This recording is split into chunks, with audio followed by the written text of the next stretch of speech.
कल रात जो ट्वीट हुआ खान साहब के अकाउंट से, उसमें उनको एड्रेस करके ये कहा जा रहा है कि आपको सुप्रीम कोर्ट जाना चाहिए था, मुझसे मुलाकात की परमिशन लेनी चाहिए थी, बजट पे भी आपने मुझसे मुशावरत नहीं की।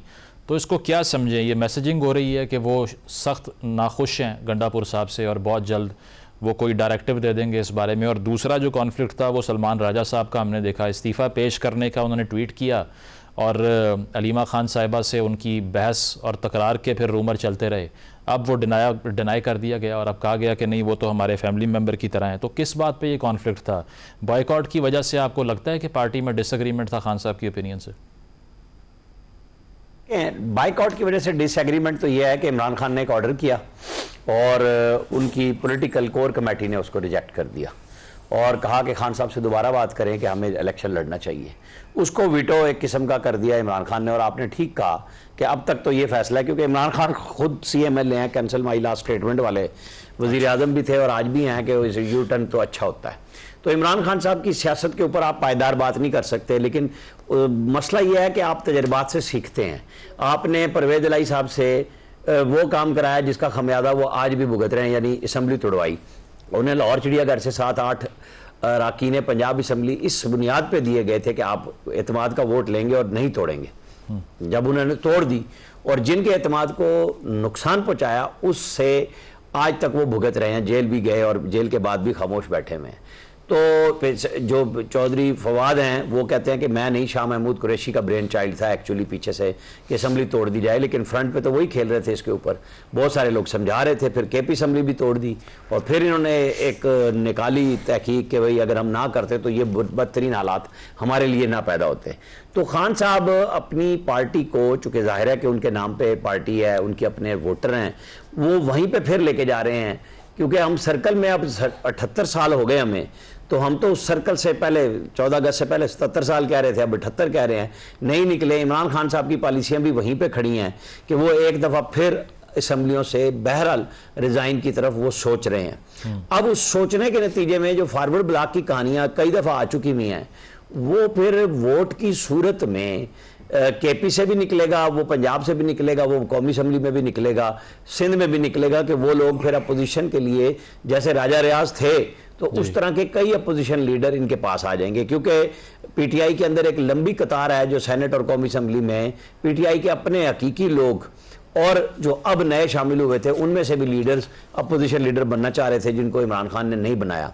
तो वो नाराजगियां और अंदर तलखियां लेके बैठे हुए हैं। तो ऐसे में फिर मशवरा ठीक नहीं होता कि जब आप जा रहे हैं और खान साहब की अपनी एक फैसला है कि मैंने इस्तीफ़ा दिलवाना है, तो और जो कल उन्होंने ट्वीट किया जिसका आपने गंडापुर साहब के हवाले से कहा, उसका पहला हिस्सा भी देख लें कि वो क्या कह रहे हैं, कि वो किसको कह रहे हैं कि फील्ड मार्शल मुझसे माफ़ी मांगे और मैं बजाय कि मैं माफ़ी मांगूं। आप ये बताएं कि कब आखिरी दफ़ा ऑफर की गई कि हम आपसे बात करने के लिए तैयार हैं? इस्टेब्लिशमेंट की तरफ से तो एक दफ़ा भी नहीं की गई। ये हुई कि आप माफ़ी मांगे सिद्ध के दिल से 9 मई के ऊपर और जाके सियासतदानों से बात कर ले, हमारा काम नहीं है। तो ये किसको, वही बात एब्सोल्युटली नॉट वाली कहानी, खेलने वाली बात है कि मैं इतना तकड़ा हूं और मैं नहीं मान रहा। तो जो आपकी जिद है पाकिस्तान से बड़ी तो नहीं होनी चाहिए। राना साहब, इसके अलावा जो सलमान राजा साहब का जो इशू है उसकी क्या बेसिस लगती हैं आपको? उसमें भी कंफ्यूजन है? जी मैं आ रहा हूं। जैसे मैंने गंडापुर साहब का कहा ना, तो ये कहानी वहीं पे है कि गंडापुर साहब के भाई ने क्लेम किया कि वकीला को पैसे हम दे रहे हैं और सलमान अकरम राजा साहब कहते हैं कि हम वकला पैसे नहीं ले रहे। अलीमा खान साहिबा के पास जो डोनेशन आ रहा है वो भी वकला को जा रहा है। ना ये पता चल रहा है वो पैसा आया कितना, गया किसको, और जिनको मिलना था वो कह रहे हैं हम तो मुफ्त लड़ रहे हैं। अच्छा, मुफ्त का वकील तो वैसे भी आपको पता है सारी दुनिया कहती है कि वो नहीं रखना चाहिए। वो फिर वो कुछ करता है जो इमरान खान साहब के साथ 2 साल से हो रहा है कि वो वहाँ पहुँचा दिया। वो अच्छी मिसाल नहीं है, लेकिन वो है ना कि वो किसी से 2 लाख रुपए में सजा दिलवा ली और कोई 10,000 रुपए में जो वकील था उसने कहा ये काम तो मैं भी कर सकता था। तो ये मुफ्त के वकील PTI को बड़े भारी पड़ रहे हैं, पार्लियामेंट में भी आ गए हैं। ये बात इमरान खान के समझने की है कि बड़े सिद्ध के दिल से लोगों के साथ बात करें, मैसेजेस करें। लोगों को जब आप ओपनली ये ट्वीट करवा सकते हैं तो खत भी जा सकते हैं कि भाई ये लोग हैं। जैसे अली अमीन गंडापुर को पुकारा है कि बदरिया सुप्रीम कोर्ट आओ, हालांकि अली अमीन गंडापुर जिस वक्त चाहें जब तक आपने ये आजमाइश उनके लिए नहीं बनाई थी कि आपने नहीं मिलना एस्टैब्लिशमेंट से, वो आके मिल लेते थे, आपने उनका वो रास्ता भी बंद कर दिया। यानी आप कह ये रहे हैं कि अदालतों से इजाजत लो, बराह रास्त इंतजामी तौर पर मत आओ। तो वो अली अमीन के लिए भी मुश्किल बना रहे हैं, उनकी सियासत के लिए भी बना रहे हैं। इस पाकिस्तान में तो जाहिर है सियासत फंसी खड़ी है।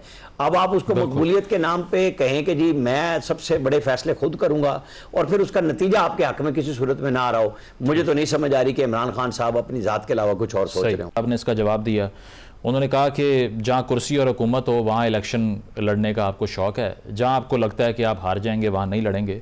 ये फैसला ठीक है ज़िमनी इलेक्शन के बाइकआउट का? ये एडवेंचर बाकी पार्टीज़ ने किया, बेनज़ीर साहिबा ने 85 के इलेक्शन में किया, पछताई बाद में। मैदान खाली छोड़ना अच्छी स्ट्रैटेजी है? जिस तरह पहले PTI ने 2 असम्बलियों से रिज़ाइन किया था, अब फिर वैसा ही ट्रेंड है? वैसे तो ये सवाल आपका किसी PTI के बड़े लीडर से पूछना चाहिए कि वो जो पंजाब हुकूमत भी तोड़ी, KP हुकूमत भी तोड़ी, कौमी असम्बली भी खाली की थी ना, 60-70 सीटें थीं, और फिर परवेज़ इलाही बाद में कहते रहे कि मैं तो शुरू से ही मुखालफत करता था।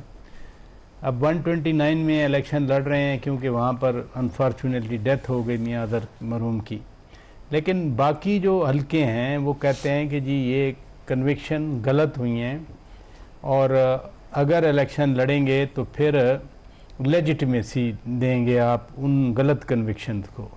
लेकिन जब 8 फरवरी 2024 के इलेक्शन में आप कहते हैं धांधली है 47 जो भी कहते हैं, तो असेंबलियों में बैठ के उसकी लेजिटिमेसी नहीं दी आपने लेजिटिमाइज नहीं कर दिया पूरे उस इलेक्शन प्रोसेस को।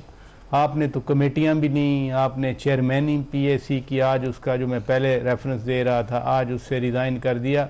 इससे क्या फ़र्क पड़ेगा?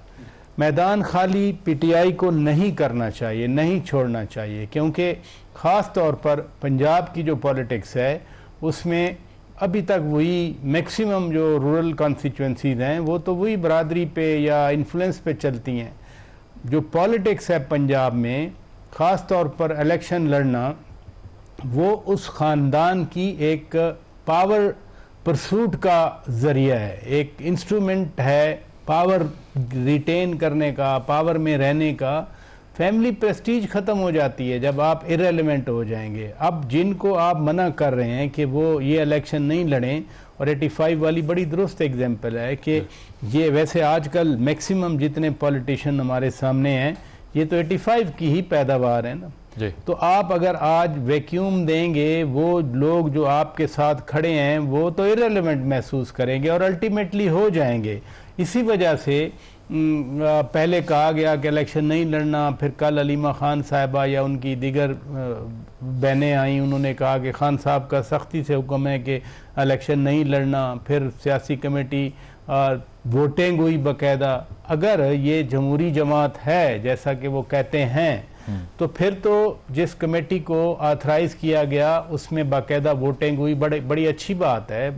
एक जमहूरी प्रोसेस है कि 20 बंदे बैठे हैं, 25-30 बैठे हैं और वो वोटिंग करते हैं और जो मेजॉरिटी है उसका कहा माना जाता है, फिर खान साहब वीटो कर देते हैं। तो दैट मीन्स के वो जो तासर है कि सिर्फ खान साहब ही हैं जो वो हुक्म दे दें, वो फिर सब पे लागू हो जाता है। राजा साहब मेरा एक सवाल है, राजा साहब मेरा आपसे एक सवाल है, मेरा सवाल ये है कि फिर अगर कोई इलेक्शन जीत कर आता है तो पार्टी फिर उसको क्या ऑफर कर रही है? स्टैंडिंग कमेटी से आप निकल जाएंगे, और अगर अपोजिशन लीडर की बात करें तो आप अचकज़ई साहब को नामजद कर देंगे अपनी पार्टी के, वो होंगे ही नहीं। तो अगर एक शख्स इलेक्शन कंटेस्ट करके आया, उसने बड़ी एफर्ट की है, डोर टू डोर कैंपेन भी की होगी, बाकी गिरफ्तारियों के थ्रेट भी उसने मोल लिए, अल्टीमेटली क्या मिला? MNA बन के भी क्या मिल गया उसको?